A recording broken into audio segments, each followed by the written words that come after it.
But I think just with their place in the grunge scene and how important that change to music was, I think that's enough for them to get into there, considering that they're considered part of the quote big four of grunge. So they probably kind of deserve it from that respect, as does Alice in Chains. Hopefully that will happen too. Did that already happen?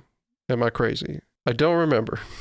But anyway, that's my point. And of course, like I'm kind of referencing, I think their influence kind of goes beyond this sort of obvious direct link thing to sort of an undertone that had this quiet influence on the next generation of musicians, you know, from like the early and mid 2000s, the bands that went huge then, especially the more mainstream rock bands, I think owe a lot of their style and their success to what Soundgarden had built in the past. And of course, it's a band that continues to have a major influence, continues to have fans across the world and people that deeply love this band, despite them being one of the least mainstream big four grunge band. And I do hope the people that vote on the inductees will see and understand that totality of their influence and will finally decide to pull the trigger on inducting them into the Rock and Roll Hall of Fame. And it's like, you know, Rock Hall's already had a grunge exhibit with their stuff in it, you know, so y'all might as well go the whole way and make them completely official.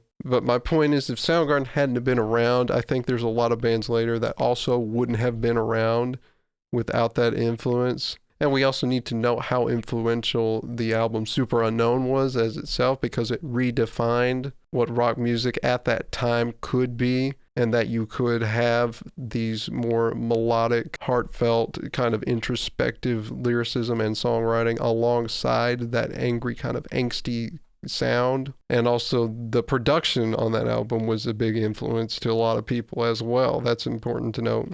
So I think that's why they deserve to get in. And hopefully this is finally gonna be the year. Let's see what the voters say. There's some weird artists in this one, so I think they have a better chance this year. But I don't know. We'll see. Not up to us. But, you know, none is lost for the guys because they're very happy to have the loyal fans that they do have. And while it would be a cool thing, I don't think the band's going to lose any sleep over it. They're content where they are.